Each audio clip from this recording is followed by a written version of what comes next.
The Zilpic Runner, glorious endeavour's envelope of real space unfolded around it, now travelling at speeds where the relativistic effects of slipstream travel would not seriously damage the ship. High Trader Zik ran his claws underneath his frill as he checked the report from his ship tender, pleased to see that all his cargo hadn't suffered from exceptionally rare but frustrating temporal anomalies. The only negative mark on the transit was a member of the crew with a small embolism, now in medbay, who had served on the Endeavour long enough to know better than to exit his transit seat before deceleration had finished. It was in Zilpic nature to be competitive, but Zik never understood why trying to be the first back to work after a transit lockdown was popular, especially as this was a run suitable for a fresh graduate of the College of Trade, a supply run to what should be a recently pacified Harshan polity. It had been 4 ril, roughly 75 birthdays since the Harchan had entered the system, declaring their arrival and intentions publicly, both to the planet's inhabitants and the wider spacefaring community, as was required by interspacefaring species law. By now, the native art and literature should be completely supplanted by Harchan culture, with a few touchstones the Harchan approved of, and progress on mining the extensive asteroid belt between the 4th planet and the first gas giant of the system should just be about to start.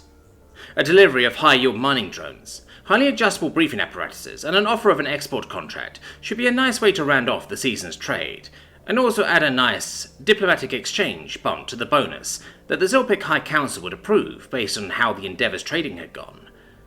True, there might still be a few protest movements, especially at the more tyrannical impositions that the Harchan tended to use, but the vastly improved medical care, upgraded industrial capacity, and improved communications to near light speed should have pacified even the most truculent native.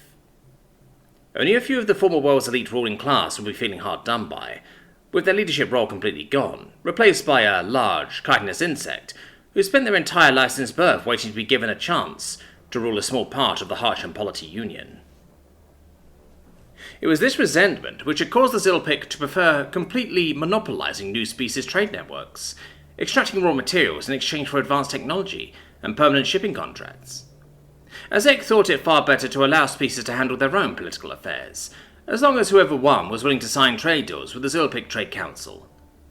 It was a shame this world had been claimed in the quorum of spacefaring species before the Zilpic had found out about it, as it was nicely placed to form part of a new trade route, and the Zilpic's brand of soft power would be far less of a shock to adjust to than the Harchan's wholesale seizure of power.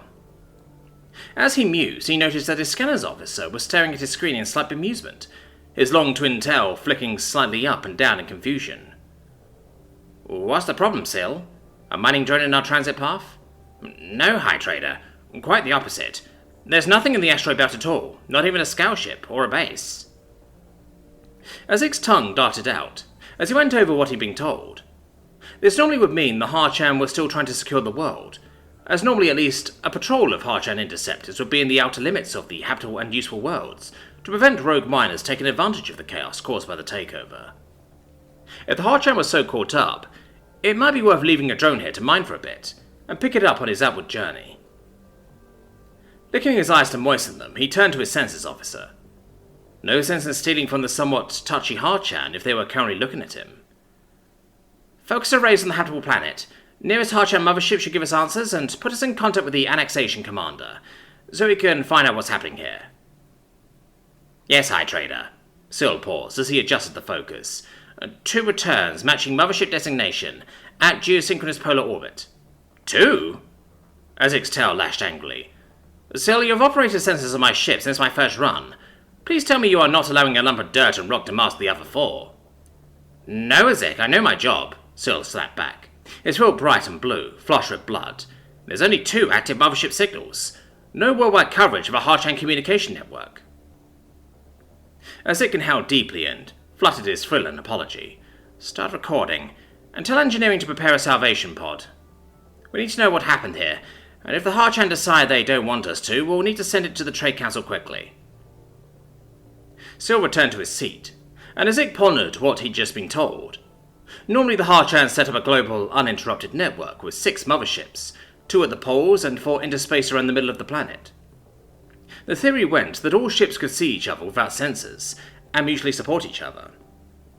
It was overkill for a non-spacefaring world, but essential if a discovered species has spacefaring capability below the entrance requirements to the core room. For 4 to be missing was a sign something had gone badly wrong. The Endeavour slipped past the 4th planet, and suddenly the command deck was alive with alarms. 6 Harchan interceptors, weapons hot, incoming. Hailing beam is locked on, they know we're here. I've received a message, coded last chance. Putting it through to your headset. Zig nodded, pulled on his gilded headset and gulped, as a gravelly deep voice that could only belong to an angry bug twice the width of him came through. Zelbek Trader, you will power down fully and prepare slave commands to my wing. Failure to comply will be taken as an act of hostility in breach of quorum espionage law. Zik gestured with his tails, signaling Syl to order the launch of the pod with all sensor data before beaming a response. Of course, Wing Commander. I assure you, we are merely here for trade. Why, is something wrong? Despite how outgunned he was, Zik felt a slight sense of satisfaction at the frustrated grunt he heard briefly before the communication beam shut off. Time to find out what was going on.